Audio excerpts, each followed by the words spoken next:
Hi, good afternoon, everyone. Very, very strong welcome to everyone who managed to attend here. We know that a lot of things are happening, very interesting events, and we are happy that you could join us for this session, which I'm sure will be very informative and interactive. My name is Valerie Gordon. I'm the president of the CEI.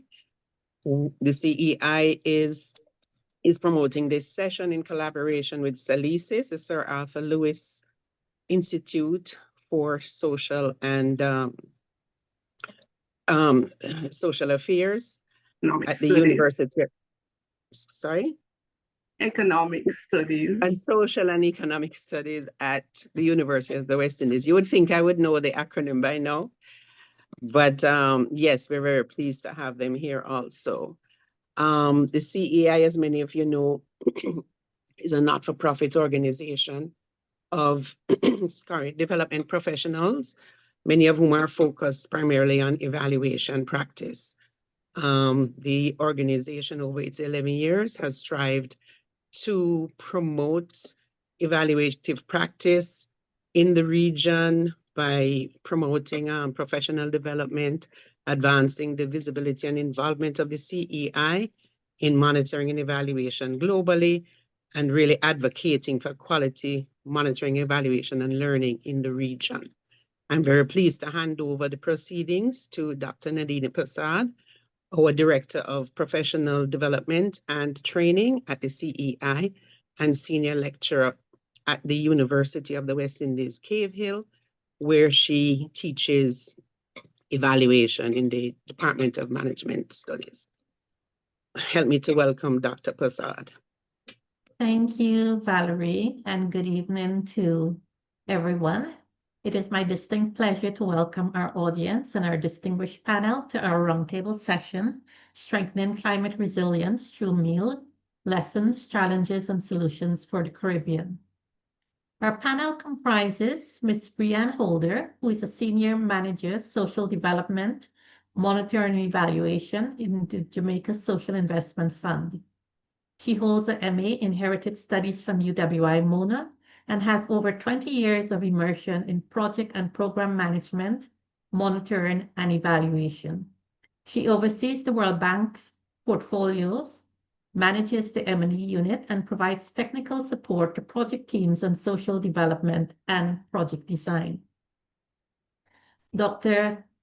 Evangeline Springer is the director of the Disaster Risk Reduction Center, University of the West Indies.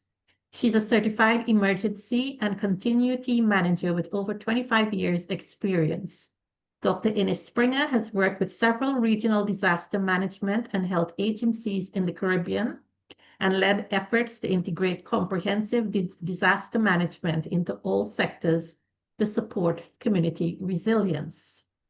Ms. Andrea Grosvenor is the Planning and Business Development Manager, Caribbean Disaster and Emergency Management Agency. She possesses a BA in Geography, a Master's in Business Administration, and Master's certificates in Monitoring and Evaluation. Her responsibilities at CDEMA include strategic and corporate planning, resource mobilization, and M&E, and she has published on disaster risk management. Dr. Denise Thompson is an associate professor, Department of Public Management, City University of New York. She has a PhD in public administration with specializations that include public policy and disaster management. She has published extensively on public policy, disaster risk governance, disaster logistics and humanitarian response, disaster resilience, and sustainable development. And last but by no means least is our final panelist, Mr. Jan Bordeaux, who is an independent project and program evaluator.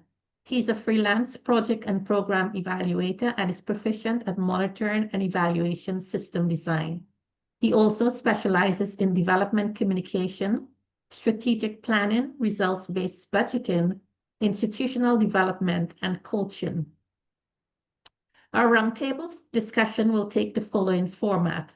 We have 6 questions which will be posed to the entire panel. Each question should take approximately 8 minutes of discussion time, and then we can always come back if we have time at the end. So I ask that the panel members do keep track of the time also. At the end of the session, we will engage with the audience. Please either type your questions into the chat or simply raise your hand and I will ask you to speak. If you would like to direct a question to a specific panelist, please indicate when you pose the question. So I'm now going to pose the first question. And as I said, it's a general discussion. Panel members can just contribute if they feel comfortable with answering the particular question. So our first question is: the Caribbean is still lacking in embracing an M&E culture. Share your thoughts on how we can strengthen climate resilience through meal.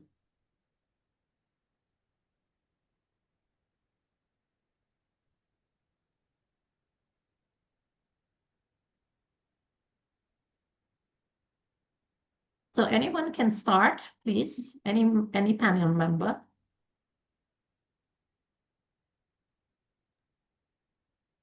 Okay, well, thank you. My name is Jan Voordouw, and I'm a practicing evaluator. I think that through our evaluations, we can strengthen climate resilience by being quite bold in the part of our reporting that we really influence, which is conclusions, lessons learned, and recommendations. And I think that's where, an important part of the work is, where we can engage the stakeholders in future actions and maybe also across projects. Lessons learned, for example, are useful also if they indicate some of the learning that is cross projects, so bigger, more projects than only considered in the evaluation. Thank you. Thanks. Nadini, I would jump in next. This is Ryan Holder. Okay, that's fine, Ryan. Please go ahead. Okay, thanks. I think building on what Jan mentioned, one of the big things I think for all of us is just making sure that persons recognize and understand what is monitoring, evaluation, and learning, accountability and learning, and why it's important for both the public as well as for your DR practitioners. I think unless people understand what is the benefit of this to them, they're also not going to be as open to embracing it. So I think right there, we as practitioners have a role to play in terms of self-advocacy and advocating for the profession and the approaches that we bring. It's really important to do that, to make sure people understand that they're aware that this thing even exists. I think, and with across the Caribbean, I don't know that it's a well understood or recognized area, monitoring and evaluation, especially when you're coming to the community level. And linked to that is the idea that people listen to what they can relate to. And a lot of what we're talking about for disaster or climate resilience, disaster risk reduction and response means that we are expecting people to change behavior. At the end of the day, to get them to understand what we're talking about, monitoring and evaluation, the lessons learned, the things that have happened in the past, the way we've been able to document that and how we can share that with communities, with other agencies. That is what really brings people together, makes them understand why this is important and how they can be involved and how it affects them, how they can contribute to the process. And so I think that's where use of collection and sharing of data really does become critical to this whole process. Thank you, Rian. Any other panelists would like to contribute to this question? Sure, if I can just jump in here. So I think I'll pick up the piece in terms of the accountability and the learning, and the part in terms of how we can strengthen climate resilience. Sometimes when we think about monitoring and evaluation, we think about it as an academic exercise, perhaps also to be able to demonstrate to the donor who is perhaps providing the funding or the other entity that's, providing the resources. I think perhaps an unpopular opinion, but when we think about climate resilience and the accountability and the learning, we also have to look at it from the bottom up as well, because the work that we are doing is to influence behaviors, as Ryan was saying, at the lowest level in terms of the individuals. So what does that accountability look like for you as the person receiving, the beneficiary of the particular intervention? What does that look like for you in terms of sustaining it? And then how are you going to actually learn from it? So we do a lot of collection of lessons. How do we then transfer that information to actual learning? And then if you look at the question, to ultimately strengthen the climate resilience through the entire meal process. Okay, if I Thank can you, just pick up Evan. from where Yvonne would have left off, Dr. Springer, thank you so much. So I think that if we can take a step back, when we talk when we talk about the meal as well as the climate resilience. So really and truly, as you know, we are on the front lines of it as it relates to climate variability and change in the Caribbean. And we know what happens in terms of that climate variability and change, in terms of the increasing storms, increasing heat, increasing impacts that we are seeing in the Caribbean environment. So when we talk about climate resilience, we're really looking at how we as a people are really resilient to the impacts that we're getting, that we see not only in terms of these events, but also the impacts on maybe our sectors, even if it's health, et cetera, et cetera. And I think that that has to be a clear understanding of what is climate change, our variability and change bringing to us as a region, in terms of how it's affecting people, how it is affecting sectors and those things. And then based on what changes it's possibly having for us, how do we monitor it? You know, how do we cast a vision of what we want to see, and how do we monitor to ensure that we are on track as it relates to that? And I think that as a region, our culture has still been about reporting a lot on what we are doing and not reporting significantly enough about what is changing. And so I think that that is a sort of a foundational issue, understanding what changes are happening as a result to the climate variability and change, what we want to be resilient, what do we want to see as a region, and how do we sort of pivot from what we are doing to really understanding what is changing, and then obviously learning from it. And that connects a lot with what my colleagues have said, but I think that we really need to start from the very foundations in being able to understand those issues. Over. Thank you, Andrea. So I would also add to that resilience, because it's such a system concept, the monitoring and the accountability part of it is important, and beneficiaries of programs play a key role, because when we aggregate the data originally comes from somewhere, right? It comes from communities, it comes from households, it comes from firms, etc. And I think if those different levels buy into the fact that resilience or monitoring and accountability are a key part of resilience, and they play a key role in that, then I think it would do something to change the culture of monitoring and evaluation in a country or in the region, let's say. Because without the benefits to us, there's no benefit generally, right? So it starts at the lower level up. Thank you, panelists. So we're going to move to question 2 at this time.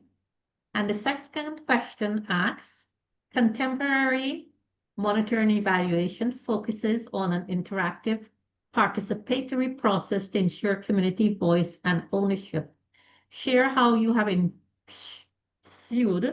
this in practice. How did you ensure fairness in who benefits, who decides, and who is supported along the way?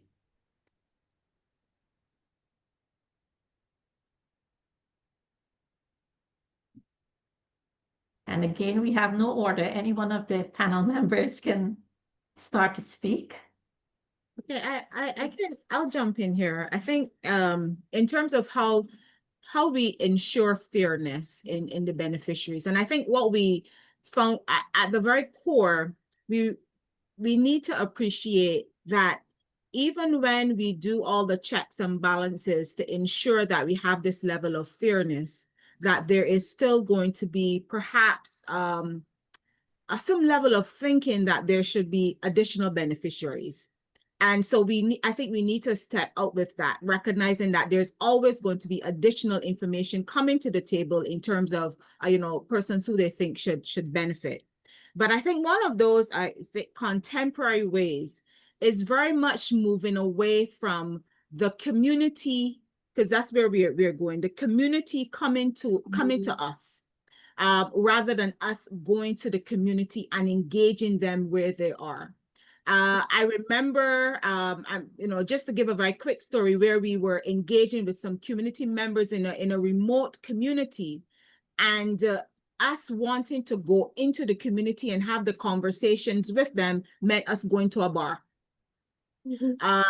That is not going to look the best way on perhaps a project proposal, but that way to ensure that we have that inclusivity and the necessary fairness in terms of who are the beneficiaries, we then first need to understand what that community that we are targeting, what that makeup is, and to try to ensure that the programming that we are putting towards them is very much co-created with them. And we have tried some work with some other universities, the Northeastern University, when we are co-creating with the communities, those interventions, but not only co-creating the intervention, co-creating what that monitoring and evaluation, and also that learning piece, what that would look like. So the beneficiaries should also, in terms of what we are doing, we have also tried to find ways to incorporate their views into when we are developing these meal plans, so that they very much have the ownership in it and recognize the importance and have that buy-in from the beginning. I can jump in. So I'd say that resilience is a design concept, right? It's a complex system design concept. And who benefits is a design feature, right? But not only saying targeted beneficiaries are these, but to put accountability systems or leverage points where beneficiaries are, so we can't move without the beneficiaries, right? Then the beneficiaries will be more fully engaged in what we're doing. They feel a part of the process, and we are also making them feel a part of the process. So I liked what was said earlier about meeting communities where they are. But it's just more than meeting them where they are. It's putting in accountability systems to ensure that we are meeting them where they are, right? And that's measured over time. Yeah, I think that is a critical point in terms of the meeting people where they are and making sure that we have the systems for getting their voices. One of the things we have done at JSIF was with a COVID resilience project. Before we could do a phase 2, obviously we had to go out and speak to the persons in the field and make sure that we had reached them, whether the benefits that had been delivered went to the right people, whether they were able to get the kind of benefits that we expected and the outcomes that we wanted, whether those had happened. And coming out of that, we were able to make some changes to the approach for phase 2, because there were some aspects that just had not worked in the way that was envisaged. And it was something that we needed to communicate to our partners, some of the agriculture agencies and so forth that we were working with, because clearly there had been a breakdown somewhere in the way that we were looking at needs assessment. So it carried us all the way back to the beginning in a way. So that is important, and it would not have happened if we had not made sure that we had that community involvement at that point. Yes, I would like to Thank you, add that most evaluations are end of project evaluations, and that is really a pity. We should really advocate for many more midterm evaluations, because as an evaluator, you cannot really influence the interventions anymore when the project is finished. You can only communicate and talk to as many people as possible and then hear the stories who was not involved, which is sad. So I think if we can stimulate agencies to do much more midterm, and at that moment you can look at the processes and recommend how to improve the processes, also define much better who are the most vulnerable people.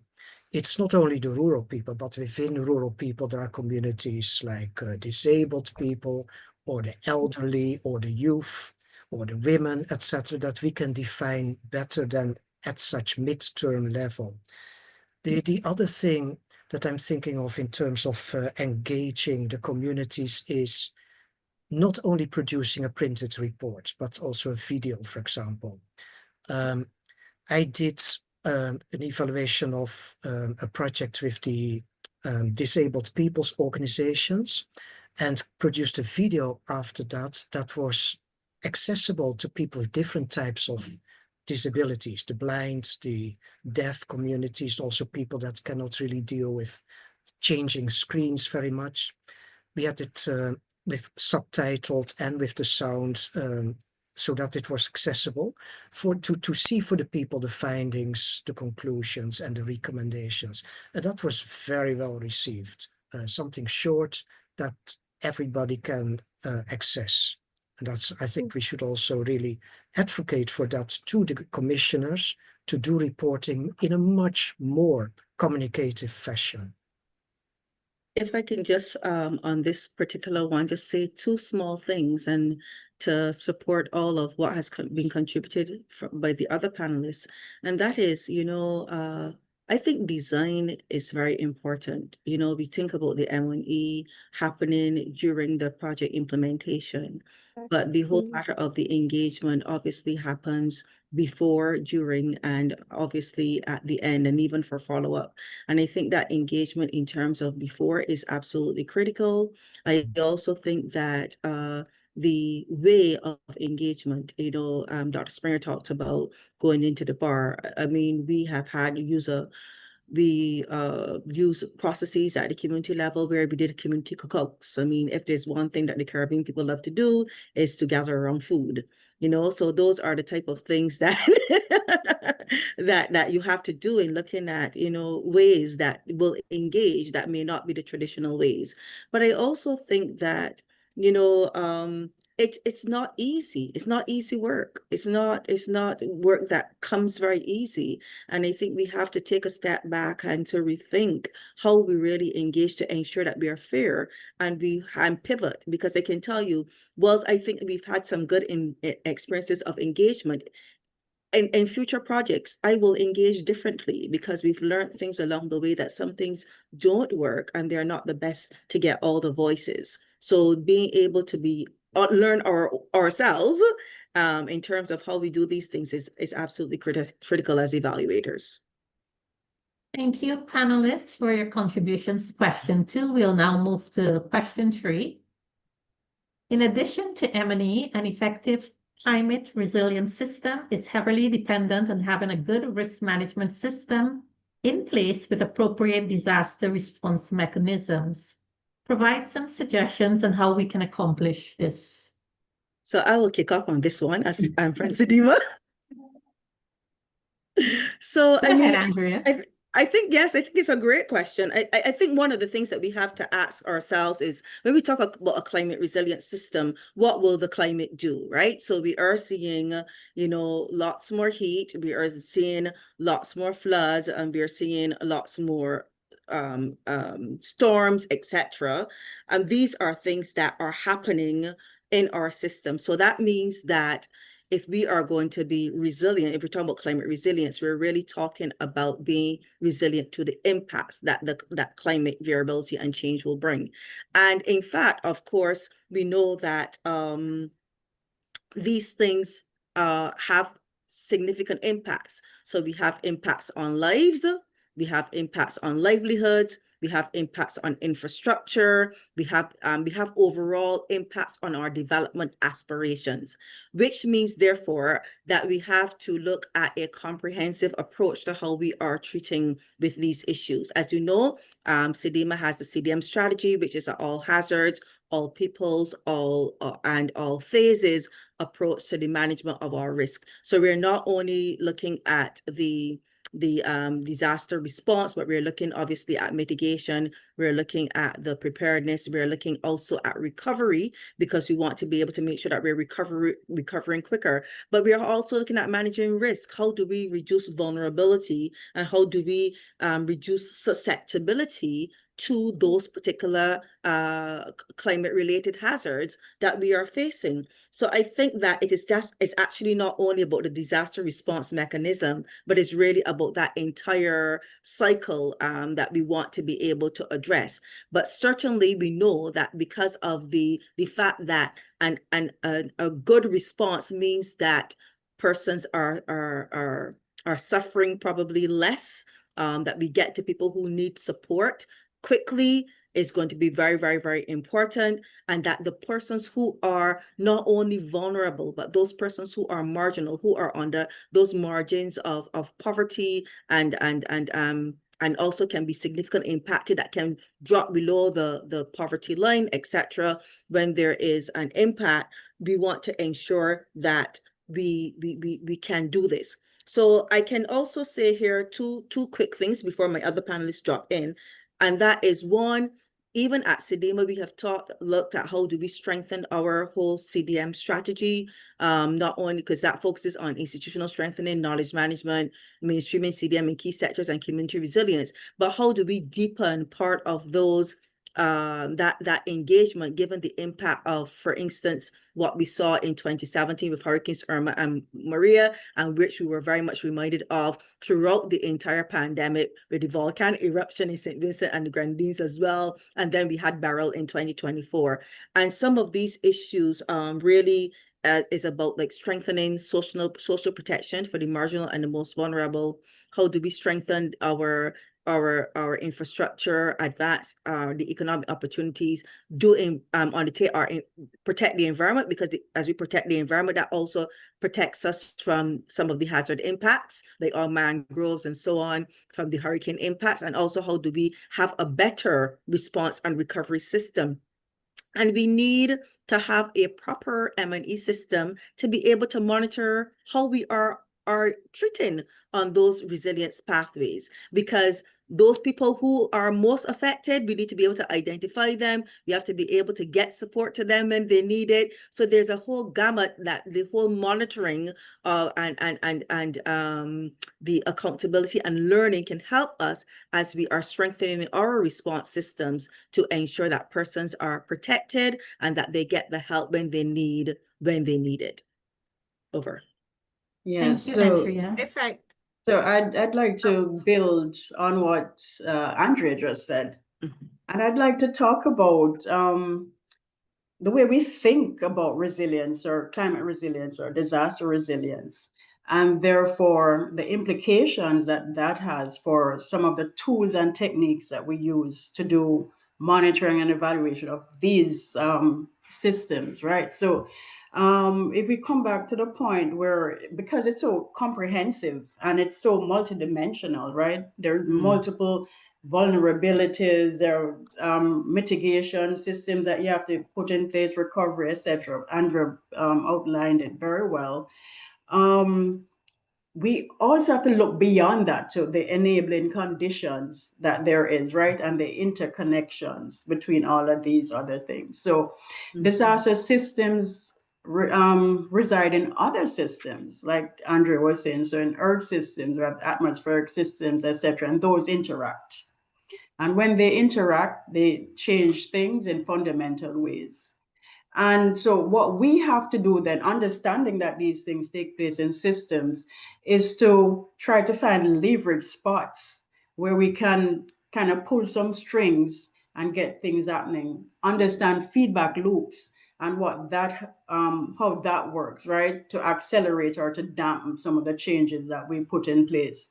So if we do that, it causes us to go beyond just what's on the surface. So tools and techniques like causal loop diagrams are good to help us to get at this, because it allows us to be proactive.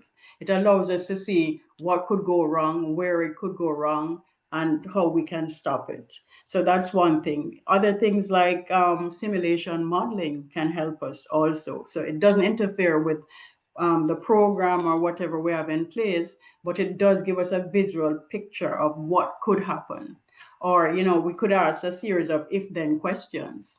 If this happens, then what happens? Over time, we could look to see how things would change, right? So some of the tools and techniques that we use, iceberg modeling, things like that, looking underneath the assumptions that we make, etc., some of the policies and behaviors, and then we see what the events are. So if we kind of reorient our focus every time to talk about or to think about systems and complexity when we think about resilience, I think that would help us to anticipate, to leverage for good or for bad some of the things, right?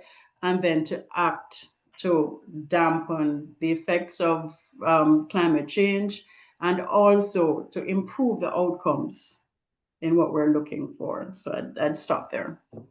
Thank you, Denise. If I can just add three things here, and I will focus on the suggestion in terms of how we can accomplish this. So I think Denise spoke a little bit about it. This whole thing about the multi-hazard scenario planning across all of the phases. We need to ensure that we really try to look at the worst case that can probably happen. If our mind can conceive it, it is possible that it can definitely happen. So that whole multi-hazard scenario planning, because we've seen that, you know, it's hurricane season, but we don't only have cyclonic events. We've, you know, all of the hazards seem to collide, and we need to be able to have a space to deal with that. The second one is a greater investment in pre-impact data. We need to come from it. So if we're going to do scenario planning, we have to have that data pre-impact. So and this is data across all of the different realms, so that whether it's social data, it's economic data, whatever that data is, so that we can do some of that scenario planning. So a better investment in that. And then the third one is to capitalize on using some real-time reviews. I know Sadima, after those watershed events of 2017, sought to see how we could embed evaluation and monitoring and be able to, you know, capture some of that learning coming out of the responses from Irma and Maria in several of those countries that were impacted. So a greater capitalization on those opportunities, because what it does, and I think Jan spoke about it, it allows you and Andrea as well to make some of those hard pivots when you recognize that you have to course correct, and then to be able to, you know, really benefit from the intervention that is being placed on the table. Thank you for allowing me to come in at the end on that, because I know you were transitioning to the next question. Well, I Okay. would like to add a little bit, Nadine, if it's allowed. No, that's fine. Go ahead, Yanni. Just in Go ahead, response please. to the other panelists, I hear really, you know, looking at it as an evaluator. We are brought in as an independent outside voice, and often we have the system thinking, the organizations don't. Often we have the tools, the project as it has been described is not complete. So it's really, again, emphasizes that we should advocate for much more formative evaluations in the Caribbean. Not only the accountability at the end, but really what can be improved in the monitoring, in the tools, in the thinking, in the processes of a project. For example, about half the evaluations that I do, they don't have a proper stakeholder analysis. Which are the groups that can help in mitigating the issues? What is really the training needed to tackle the problems that we see? There is so much possible if we indeed help the organization to analyze much better the stakeholders in the project, which is usually hardly done. I really dare to say that at least half the projects don't do good analysis of the stakeholders. So the tools, the monitoring, the data, monitoring is extremely important and has to be done by staff members of organizations or community members, and that has to be also formalized. There's a lot of stuff that we have to promote in that sense. Thank you. Thank Nadine, you. Can I add We're something, Two Nadine, seconds. before you go? Yes, Brianne, go ahead, please. Sorry. Yes. I just, one. I think Denise wanted to say something as Oh. well. Oh, sorry, if I could just Go ahead, building on what Brian. Jan just, thanks, what Jan just mentioned, because there's a couple of things that from the very beginning in the appraisal stage, if you're looking at a project, or even if you're just thinking about how a particular group or entity is going to manage during and the aftermath of an emergency. Those are some of the things that you have to start thinking about from the very beginning. So things like enterprise risk assessments that can be done with an organization, or even if you're looking at a community group, say it's a farmer group or community tourism enterprise, what would happen? Getting them to think about what would happen in an emergency. So we had community tourism groups that were devastated after Beryl, that maybe they could have gotten back into getting guests coming, except that they had no electricity in their particular area for like 2 months. And so they couldn't have people coming in. But if they had thought about that and looked at what were the options that they could put in place beforehand in order to get back on their feet faster, so those are some of the things that we have started working with our groups from the very beginning of a project to look at. How are we looking at your sustainability, your resilience to emergencies of whatever nature? And what are the risks? What are the risks that you are facing when it comes to those issues? What is likely to happen that would affect your operations? So things like that, very critical. And then also in terms of making sure that as agencies, we are promoting where possible, if it's in your remit, the approaches that can build that community level capacity. So for example, at JSIF, we do community-based contracting, which is one of our standard ways of operating, where we build community capacity, empower them to be able to manage their own projects. So they know how to do their own bookkeeping, they can do their procurement for the project, etc. And obviously we provide certain technical support and guidance, but the community is there and able to, in the aftermath of something, they have the structures and the mechanisms and the know-how to be able to operate. We also have things like maintenance training. If we do any interventions that are infrastructure based, at the end of that, we have a maintenance training with the beneficiaries, the person, and also very importantly, whatever key state organizations. So if it's a school, we have Ministry of Education personnel there, their building officers and so on, so that all stakeholders are aware of what exactly is required going forward and what their particular roles are. And I think those are some of the very practical measures that we can do to ensure that we have this sort of risk management in place and just systematize a lot of these things. Thank you. Thank you, Rian. Denise, you have about a minute, and then we have to transition to the next question. I was just thinking about learning and how important it is, but how we're deficient in using the lessons that we learn, right? And it might be just that we haven't really planned how we're going to use it at the start of program development. How are we going to use those lessons learned? How are we going to store the lessons? Are we going to disseminate the lessons? Are we going to integrate the lessons? So I think we need to be more deliberate and intentional about that piece of it. Thank you. Thank you, panel, for your contributions. Question 4. The region has serious capacity gaps in a number of areas, including M&E and risk management. What is the solution to addressing these issues? Well, I can start with that. I think it's a very big issue. There are clearly not enough evaluators in the region. There's too much work for those that are acting. And that's why we still need to import sometimes evaluators from outside the region. I think there's a lot to be done to keep building our societies to prevent some of the migration out. I think that's still an important one, because many of our brains leave the region, and that is a prime problem, I think, in evaluation also. Besides that, we have to look at internal training at the CEI level, the Caribbean Evaluators International. And I think also that we should be more active in policy development to define better what type of monitoring, what type of evaluation should be done for public projects, for companies and private enterprise, etc. What standards should be adhered to. Because when I speak to the private sector, which is not so often being evaluated, people tell me they are competing, they're making money. So if you want them to behave in terms of climate change, to reduce plastics, reduce effluents, etc., it has to be regulated so that, again, the playing field is equal for the different companies. There is no problem there as soon as it's regulated. That's the story I hear from the private sector. Just a few elements that I mentioned. Thank you. Maybe someone else can add to it. Well, to add to what Jan said, I think there's a proper articulation of the gaps is always useful.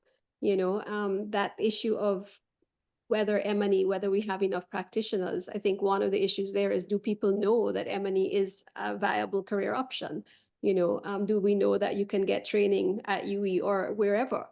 And one of the things that we've been doing about that is whenever we have interns at the organization, we try to ensure that some of them come to the M&E unit, because we can always use additional hands and minds. And one of the feedback is that people will tell us that they didn't know that there was such a thing, and they can finally use their statistics training, you know. So there's things like that, that somehow sometimes there seems to be a disconnect in terms of people understanding how they can actually transition into the sector and to actually practice. So I think where we are able to provide those opportunities, that is really important. Thank you, Rianne. Anyone else from the panel would like to contribute to this question? I know we were focusing a bit on the human capital aspect of the capacity, but I think also one of the areas that we should consider exploring and see how we can, you know, build on that is some of those supporting tools. I think Denise may have referenced some of that. How we, and I know there's, you know, perhaps a kind of split with respect to how we use artificial intelligence and Internet of Things to be able to support that as well. But these things are here, and we have to very much find a space that we can use these additional tools and perhaps techniques as well to be able to address some of the capacity gaps. But I do agree with Rehan that we talk about having these capacity gaps, but do we have empirical evidence to speak to where those gaps are, or are we working with anecdotal information? Yes, we have, you know, we perhaps may have some brain drain out of the region, and sometimes it may also be in terms of where the opportunities are to be able to support it, because I still think that monitoring and evaluation is still very much seen as one of those areas where, like disaster management, is not very sexy. So persons may, you know, think about it as not one of those careers that they can navigate towards. So we perhaps, as persons are working in the field and also benefiting very heavily from effective M&E systems, to very much try to demystify what we are talking about when we're talking about monitoring and evaluation, and to show a different face of it, so we can then perhaps have it as a viable option for persons to consider, either early career persons or even persons who may already be in areas but perhaps looking for some pivots, that they can see these M&E as an area that they can perhaps pivot over to and see how they're really supporting, because if done well, it can really show how we are supporting climate resilience, how we are also supporting a sustainable development in the region, and how we can, you know, really piggyback and you know, on different countries, and to be able to support what they're doing. So our first thing is to understand what we need, and to recognize that it is may not only be the human capital, it may also be some of the technology that's needed to be able to address some of those gaps as well. Mhm. Can I jump in quickly on the technology? Because I Yeah. think that is a critical one. And it's something that, where we speak about risk management, again, coming back to data, knowing what is there, what do we have, what are the hotspots, what are the risk areas, where are the hazards? standardization and systematization of data collection and reporting, I think, is one of the areas that sometimes can be a real challenge. And especially if we're speaking as a region, we might be gathering data nationally, but are we able to collate it in a way that it's shareable and usable across the region? Are we using the same definitions? Are we using the same groupings? That kind of thing. The other area would be like data repositories. Do we have active, accessible, updated, accurate data repositories that are available to all of us in the region or in the sector? I know that in Jamaica, we have the National Risk Information Platform that's been developed and is being managed by ODPEM. It's not fully accessible or online to the public as yet, but that's one area, one tool that should be able to help with some of the gaps that exist around data. Similarly, the Systemic Risk Assessment tool, which looks at hotspots for water, transport, and energy. And I believe there may be others in the region. And in fact, I would love to know if other panelists or other persons in the audience know of any other data repositories that would be able to share. That would be really good. Thank you. So what Sidima does have something, so I think Andrea can address it, but I know data is a recurrent theme. That's one gap. It's been established, and you know, it's hard to kind of put a thing around it to handle it, right? It's collecting, managing, processing, disseminating, analyzing. But I'm thinking now of AI. And, coupled with that brain drain issue that Jan mentioned, if and how we can use AI to kind of enhance some of what we do in the region to improve monitoring and evaluation and lessons learned as well. So I'd really like to hear some ideas if anybody has some on that question. Thank you. Thank you, panelists. We are going to transition to question 5 at this time. So question 5 is, what are the challenges to establishing and implementing a coherent M&E system that serves the needs of the region and leaves no one behind? Okay, so I am going to sort of start off on this one, and I know just to bridge the last question, we have had challenges with our M&E tool, and I don't think we have a lot of time to talk about that, but I can say that two of the challenges that we've had really is in terms of ensuring that it is consistently supported, that we can make the changes to ensure that it is fit for purpose as we go throughout the journey. So we got resources at the beginning, we were able to establish it, but then when we needed fixes going on with the system, then we didn't have the resources for that. So that's one of the challenges. But the other challenge that we also had was the fact that everybody needs to be able to be brought along. And if you're going to be doing a system that is at the regional level, you have to ensure that there's also national capacity that feeds very well into the system. So you have to be building capacity in both places. So just to put that in a nutshell. But this particular question, which talks about the challenges, and this is part of it, I think the fundamental issue is, what are we building this coherent M&E system for?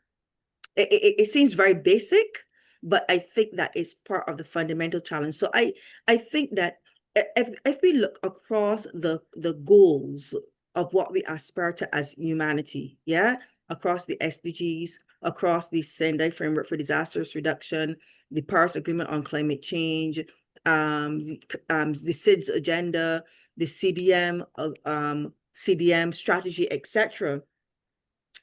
When we're talking about climate resilience, we are really talking about the development aspirations, right? Because that's the only reason that we want to be resilient, because we do have certain development aspirations. We want development, we want prosperity, we want safety, and it has to be for all. So we leave no one behind. And so the whole concept of protecting the planet, addressing issues of poverty and so on, and reducing losses and reducing vulnerability and susceptibility are those things that are wrapped up in there. But frankly, if we look at all these frameworks, there are about a handful, only about 5 things that we really want to measure at the goal level for which we can see, are we achieving real results? If there are only about 5, if you look across them, that are really critical. So they look in terms of their targets. These frameworks seek to reduce mortality. We're looking at less people dying. They're looking at reducing damage and losses. We're looking at less impacts. We're looking at reducing the number of people affected. Yeah. And we're looking at increasing our adaptive capacity. And we're looking at enhancing international cooperation between developed and developing countries. Now, you may look across the frameworks and you may see a list differently, but I can say to you, you'll probably land in at least 3 of those 5 things when you look across those frameworks. Those are things that can be counted on one hand. So given these common aspirations and this intersectionality of what we should be commonly measuring, how do we get there? And I think that part of the challenge that we haven't articulated properly for the region, in spite of the fact that we are a part of a number of these global agreements, is what is the Caribbean that we want in terms of development? So we have regional institutions with their strategic direction. We have countries with their vision direction. We have projects and programs that are happening. But what is the common strategic vision for the Caribbean region? What is that 15 to 50-year development plan? Because if we are going to be developing a coherent M&E system, it has to be measuring for something that we have all agreed to. So for instance, Africa has Agenda 2063. Do we have something like that in the Caribbean? And I would say the closest thing that we had to it is when we had the CARICOM Strategic Plan in 2015, but we don't have anything post 2020. So I think 2030, right? Pardon me? Project Agenda 2030 or Project 2030? Agenda 2030 is the global agenda, right? But That's the Caribbean adopted agenda. it also. That's the global agenda. And that we have the SDGs in there, the Sendai Framework for Disaster Risk Reduction, the Paris Agreement for Climate Change. All of those things are contributing to Agenda 2030.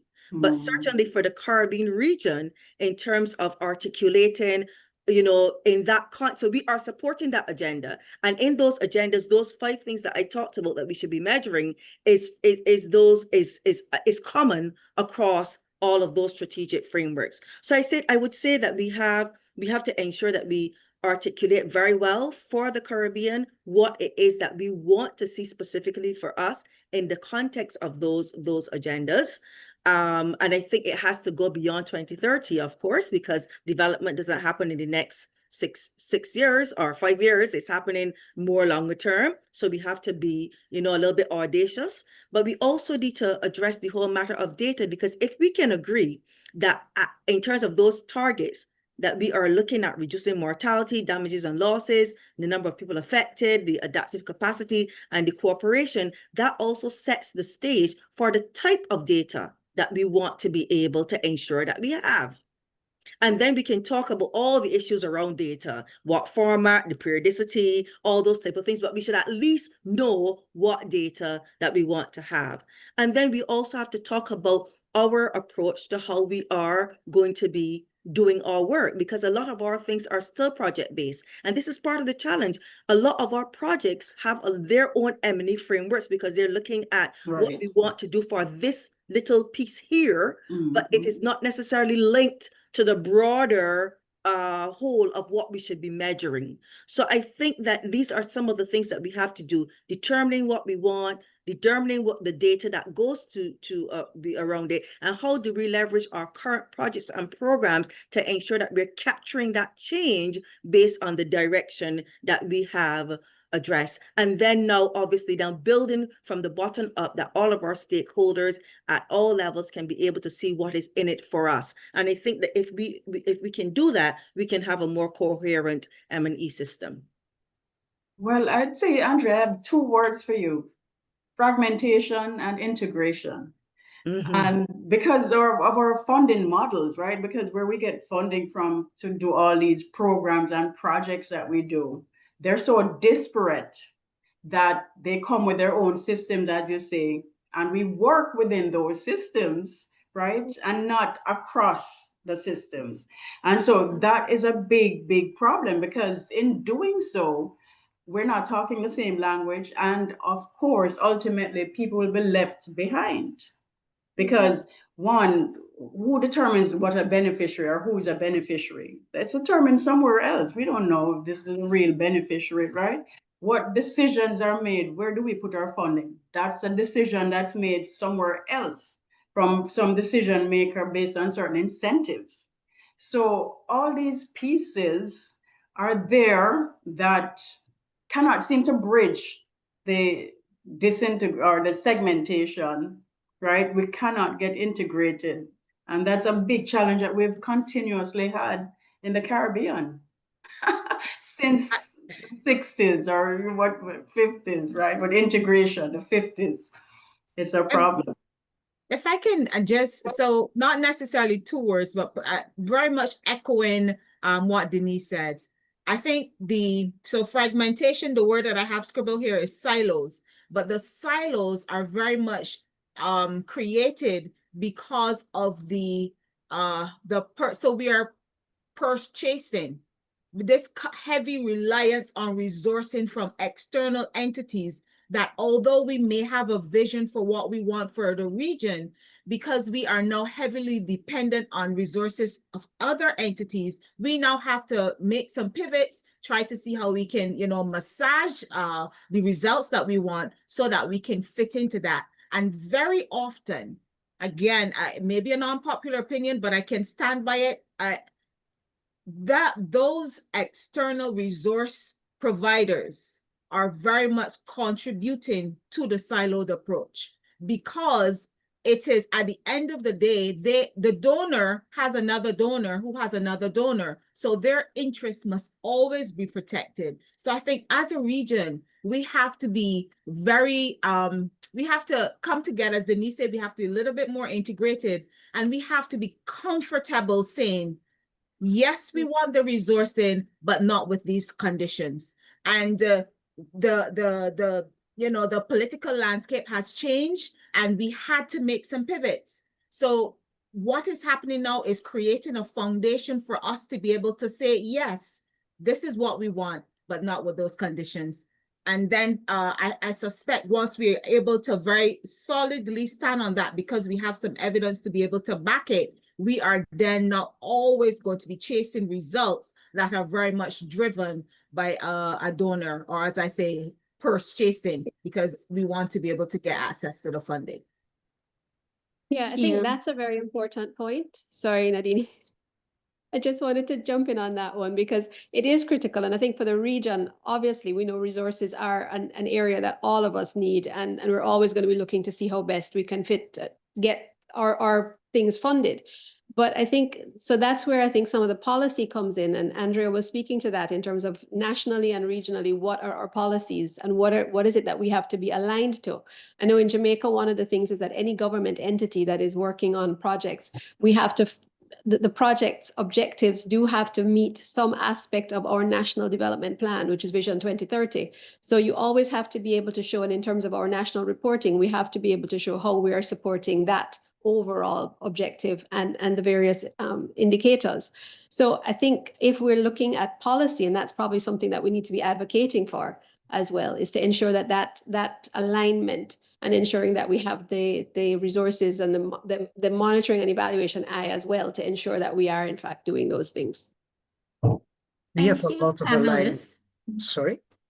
Go ahead, Jan. Yeah, no, there is a lot of alignment that we as evaluators have to look at, often when we are building the M&E systems together with an organization, it's important to look at the indicators that are defined, for example, by the Global Environment Facility, the Climate Investment Funds that have their own. So if you get money from them, you have to report on indicators. So I think if we can, as evaluators, build a system for a project, for a program that responds to the indicators of the donor and our own project indicators, that is important. The second point is to move from beneficiaries to participants. because in this effort of data collection and data management, there are other entities that have to be engaged than those that are engaged in the project itself. So that we really look much wider at who should be engaged, who should be involved in order to respond to those indicators at global level, at the regional level, and at the project level. And finally, I would like to say that in my view, it makes no sense to develop indicators for the English-speaking Caribbean or the Commonwealth Caribbean. It should be the wider Caribbean. In terms of climate change, we're all dealing with the same issues. We need to measure in all the different countries, whether it's Cuba, Dominican Republic, or Colombia. Well, that's a little bit south from the hurricane belt, of course, but as an example, if we think of bigger systems, we have to also think bigger beyond the English-speaking countries. Thank you. Nadine, you, Jan. Nadine, I know you want to probably move on, but let me just say on the matter Mhm. of indicators that I believe that this is the point that I made at the beginning in terms of indicators, because I think when we look at a lot of the global frameworks, the indicators are already there. And I think part of our challenge is that instead of borrowing indicators, we try to develop our own indicators, and then we can only report then on this particular action, but we don't have then a common set of indicators that we are able then to collectively report upon in our various spaces. So then the indicator is only useful for this thing that we're doing and not contributing to a broader vision or goal that we know that we have both regionally and globally. And I think that's just part of our challenge. These don't care how these indicators are probably developed. When you look across them, they are probably all trying to get to the very same thing. As I said, reduce mortality, reduce damage and losses, reduce number of people affected, increasing your adaptive capacity. When we're talking about climate resilience, they're probably just all there. And I think we just probably need to probably build a greater coalition around collecting information and data and learning on these things for improvement. And that will be my proposal. I think that can really make a difference as we go forward. But as evaluators, let me just intervene. We always have to evaluate the project also. So you're looking at the governance, you look at the communication, you look at everything that happens within the project, and that is not directly related with those global indicators. So we really have a system that you measure the global indicators to report to those entities, but you still have to evaluate the project itself. How did it run? How did it manage the various points? Because in the end, often we have to rate if a project was successful. And it's impossible to do that on global indicators. I get the point, Jan, but I get the point, but what I want to say to you is that evaluation is not an end in itself. And if the project is successful or not, it is really about if the project has been able to bring about the changes that was foreseen. So I agree with you that those are things that you also have to evaluate, of course. But what I'm saying is that if essentially the contributions, because I'm talking about climate resilience projects, essentially the climate resilience project should be able in some way to ensure that it is making a contribution to these things, because these things are the global change that we want, and those global changes cannot occur just with one specific entity. We have to be making contributions also along the way. So I think we have to take a step back from what we're accustomed doing and sort of look at it a little bit differently. And this doesn't mean that we're not including the other things that says whether or not the project has been effectively implemented or not. Thank you, panelists. A robust discussion on question 5. Our final question. The concept of using lessons learned for improvement appears to be more of an organizational buzzword. What is your observation? Do you believe that we are consciously using lessons in a way that can really help us to avoid mistakes, the same mistakes? And we are at 4:09 right now, so we'll just keep this to about a 6-minute discussion because I really want the audience to be able to pose a few questions. So in the interest of time, anyone can start. We have about approximately 6 minutes in this question. Okay, well, if I may, I disagree with the issue of buzzwords. The first exercises that I did as an evaluator was lessons learned exercises. Both were in Haiti. One was with the UN peacekeeping forces, looking at a total of 250 large projects and I think between 500 and 700 small projects, and getting out the lessons learned. So often when you work in a fragile society, you cannot find the same people back that participate in a project in the beginning. You need to do lessons learned. You need to do case studies. You need to see what is significant, what is valid, what can be brought to a higher level in the context that you are. In terms of infrastructure for climate change, I also did a lessons learned exercise of 100 small projects in communities around Haiti that were looking at, staircases, retaining walls, bridges, all types of actions that made communities more resilient, and what were the lessons learned there. So I just want to say that for me, it has been around. It indicates societies that are not stable often, where you work with people that you interview that you cannot find back later. It could also apply to violence and reduction of violence. For example, if you interview gang members, you might not find them the next time you go there.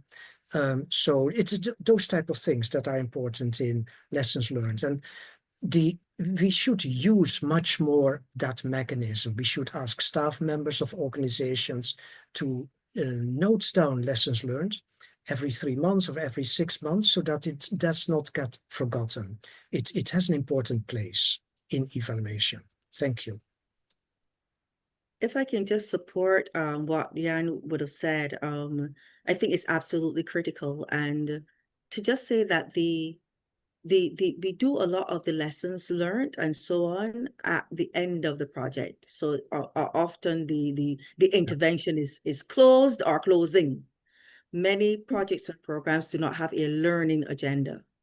And this is one of the things that we have to improve. If we have a learning agenda that has been articulated within the project, then it facilitates that sort of pulling together the information on a periodic basis across specific matters within the project or the program. And then we can continue to look at them, what are we learning, and putting that as a feedback loop towards the implementation each and every time. And that way we really and truly can get a better story in terms of what we've learned, what has changed, and what we need to do better in the future.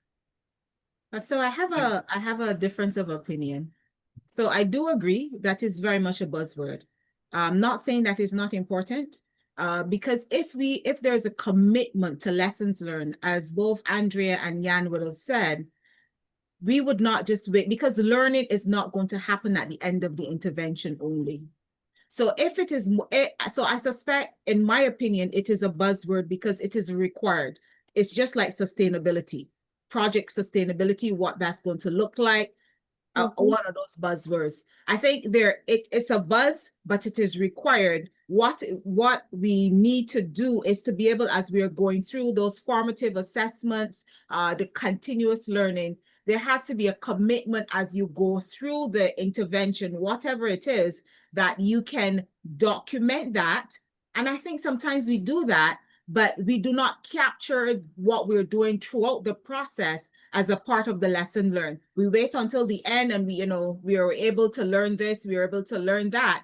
And I think perhaps, Andrea, I think it was Ronald, the previous executive director of SEDIMA, that have said, I think it was him, that we have done a lot of lessons captured rather than lessons learned. Because if you've learned something, you're going to try to avoid doing it again. So yes, to me, it is a buzzword, but it is something that is very, very important as we monitor and evaluate our interventions.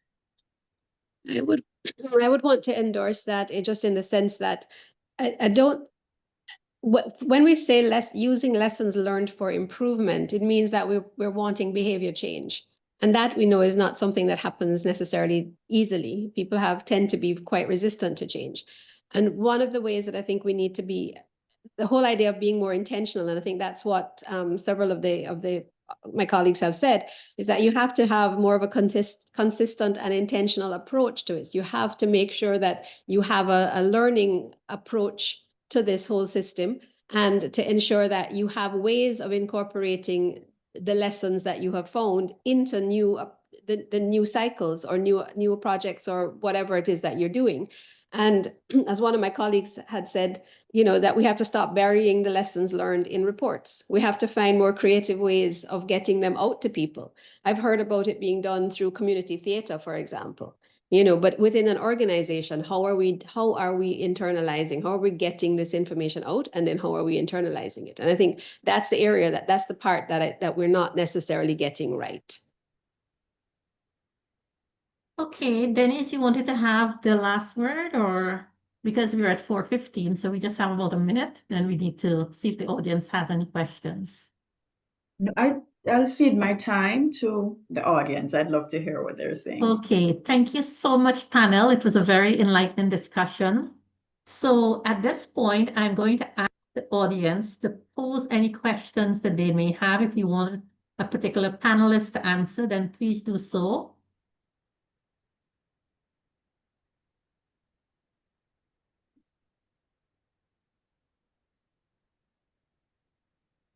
So you can just, audience, you can just turn on your mic and pose a question, generally to the panel or to a specific panel member. Hi, if I could, Nadine, Valerie here. It's really more of an observation as we ended on the note. I made notes all the way through, but I'd have to go back.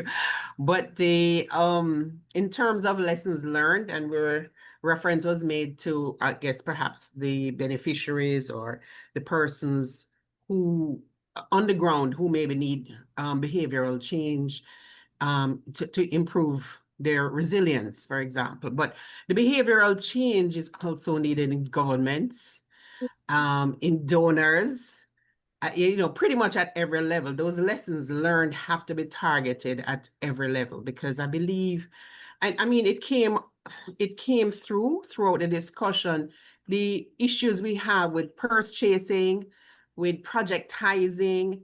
It kind of really contributes to the whole culture of siloing, and I think the only thing I can think, although we're very good at making policies and putting them on the shelf, is really to highlight more in terms of, climate resilience approaches and policies, is to really highlight the importance of this monitoring and evaluation, the design elements that were discussed here from the beginning, that it has to be integrated, that learning continues throughout. So that has to be mandated. It doesn't happen by chance.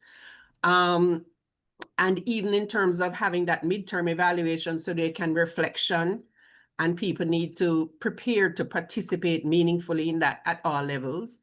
And finally, I mean, the terminal evaluation is really, I mean, kind of just brings things together to say, but I just say that based on what we can see as practicing evaluators, there is still not an appreciation among commissioning agencies and so of the value of it.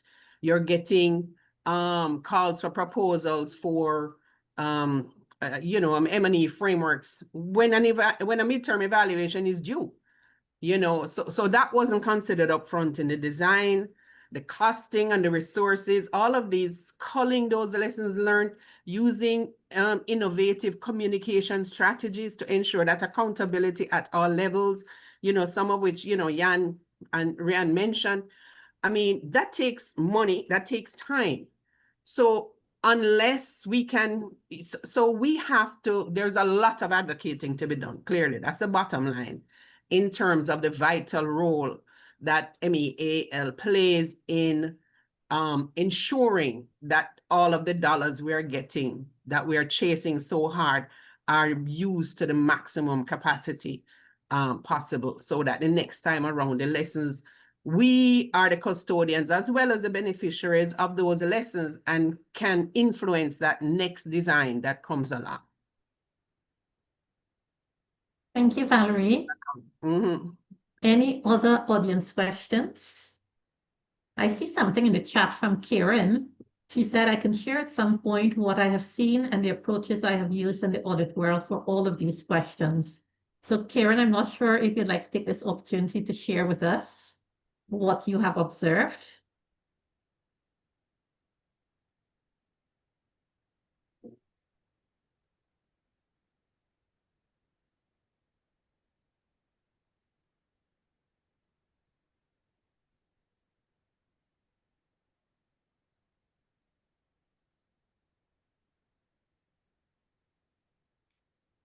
Oh, we are indeed not hearing you. Not sure what's happening there. Arlene, is there a technical person online today? Arlene is a technical person. No, we have to allow, one of the facilitators has to allow her to speak. You unmute her. Well, she is unmuted. Yeah, I think she's unmuted, but we just can't hear her. Well, she's now muted. Yeah. Okay.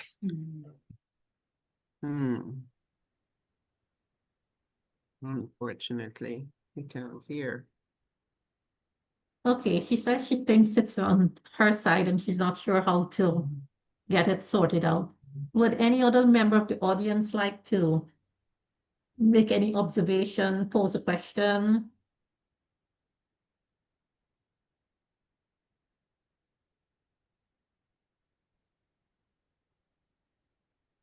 We seem to have no. Go And ahead. maybe if I could ask again, in terms of a learning agenda, there maybe a couple of institutions here represented, JSIF and SEDIMA. Is there a move towards establishing that? Is there a tacit, approach towards establishing something like that? How do you see that working in your institution? Well, I would say for us, it's a work in progress. Mhm. We're definitely trying to ensure that M&E starts from the very beginning. Well, we're a project organization. So we start with M&E from the very beginning, from you identify what the problem is that you're trying to solve.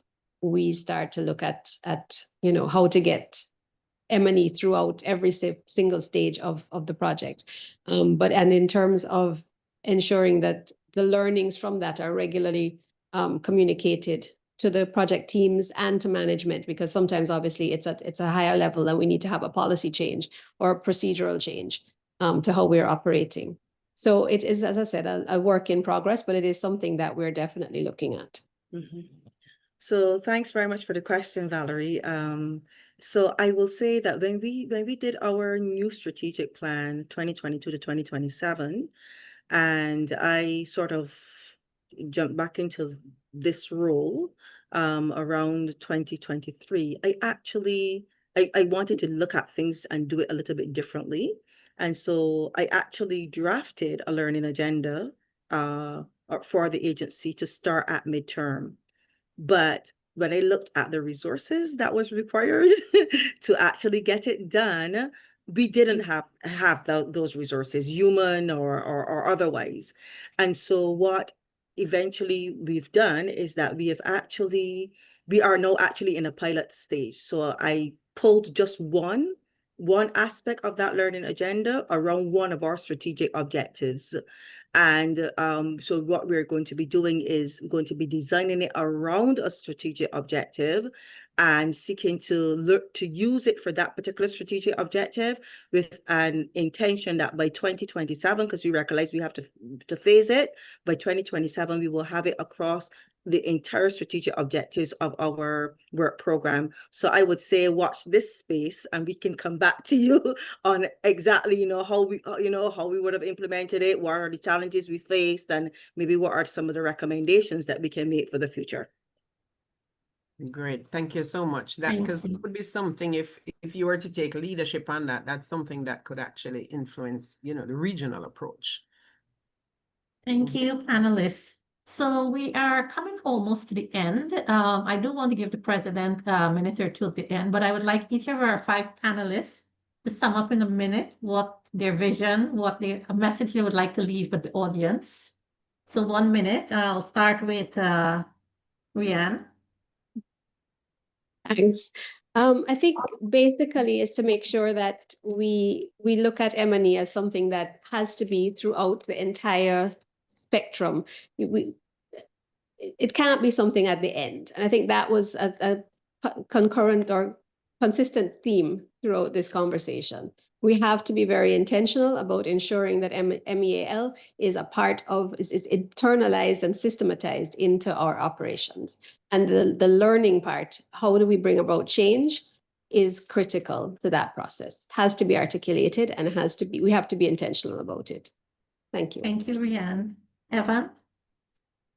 Sure. So I think the very first piece would be to clearly define where you want to go. What are the results that you want to be able to achieve? And see monitoring, evaluation, accountability, and learning as that vehicle to allow you to get there and to be able to course correct as you're going through. I very much echo the sentiments from Rianne, but if you are clear what you want to be able to achieve, then you're able to not see monitoring and evaluation as a burden, because sometimes entities see it as a burden, but to be able to allow you to be very efficient in achieving those results, and to be able to not only achieve the results for what you're doing, but also how you're contributing to, whether it's at the national level, the regional level, and also at the global level when we're thinking about climate resilience. Thank you. Andrea? So I think Yvonne stole my thunder on that response. So let me just pivot to the other one. So I think that for me, it would be data. Once we have determined what it is that we want to achieve, what are the results that we want to achieve, we should identify what is the critical data that we want to be able to capture so that we can be able to show evidence of change. And let's not try to talk about all the data we need. But I mean, I am sort of, because I have done the desk review of what the global and the regional frameworks and how they connect. Yvonne will tell you that has also sort of contributed to us drafting this basket of indicators, because there was so much complementarity between what we wanted to achieve. If we can just agree then on what is that probably the handful of data that is really central to all of this, and agreeing on all the issues related to data, the periodicity of collection, how it should be collected or whatever, and really work on that, I think that we will be able to if we can make the change in that small area, then we can be able to influence a lot of the changes, because we will have the data, it can be evidence-based, and we can be able to achieve the things that we want to achieve. Thank you. Thank you, Andrea. Denise? Yes, I'd say it's a mindset thing for me.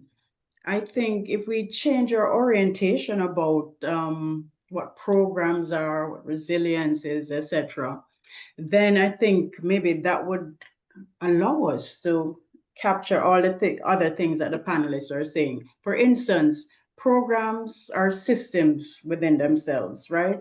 And they operate within other systems, communities, states, cities, whatever. And they might not, these other systems don't have the same goals and objectives as the programs do. But because it's operating in a system, it impacts the program. So if we're thinking about programs or projects as systems, then it causes us to look at relationships within that system, look at how other things will impact what you're measuring, and then design for these. If you want to capture learning and lessons, design for it, build indicators around it, and all of that start early. I think then it would make it easier going forward. And it might not be as resource intense as we think if we do it that way. Thank you, Denise. And Jan, you're last but not least. We value your contribution, so please sum up. Thank you, thank you. Yeah, I would like to see, just like Denise said, a change in mindset, to move a bit away from accountability to learning, to also not stop at the report. When we as evaluators bring our final report out, finally, it's often the end of it. But what should happen more in the Caribbean is a kind of management response, and make that more public, so that there is a response. Yes, this is what we're going to do to be better with the next project or to change in our program and things like that. I think also communication is key. We really need to bring out the lessons learned, but also the findings and recommendations to a much larger audience than the commissioning organization itself. And finally, what I find in the Caribbean is that people sometimes don't understand the difference between something being secret and something being confidential. Evaluation reports tend to be confidential, but we can highlight a lot from it because it's not a secret. So we can bring out some of the major things together with the agency in a communicative way. And I think that is very important, that people get rid of the feeling that the evaluation report is a secret. You can't share it with anybody. That's a major blocker, I think. Thank you, Jan. So I'd like to thank our distinguished panel for their insightful comments to the questions, and you, the audience, for taking time to attend the session. I'll now turn over to our President, Valerie, for the final word. Over to you, Valerie.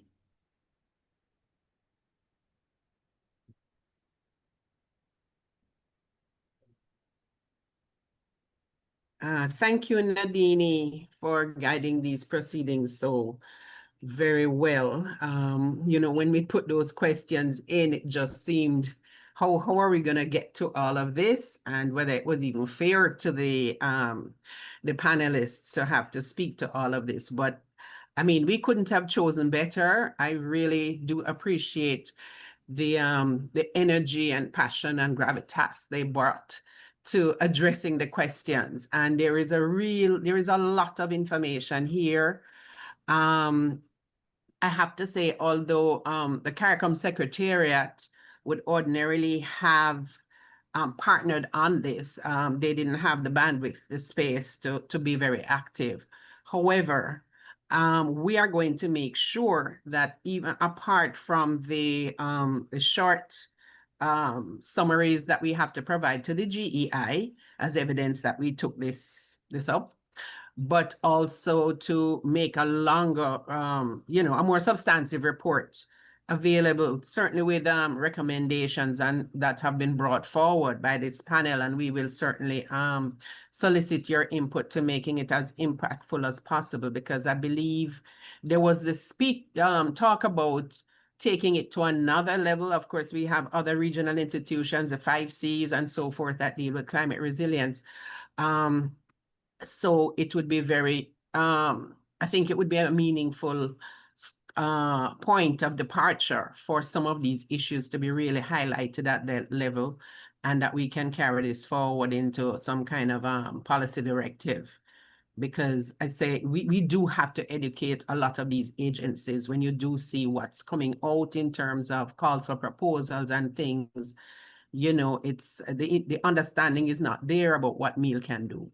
So thank you so much again to the panelists. Thanks for all the participants who took the time to be here. And the recording will be available on our YouTube channel. And we hope to be able to circulate a report sometime in the near future. Thanks again to all. Thank you, Valerie. Thank you, Val. Everyone have a great evening. And thank you once again for attending. Bye-bye. Thank you and good evening now. Thanks. Have a great evening. Bye-bye. everyone. Bye. Thank you. Bye. Take care, everyone. Hi, Rian. Thanks, Arlene. I just realized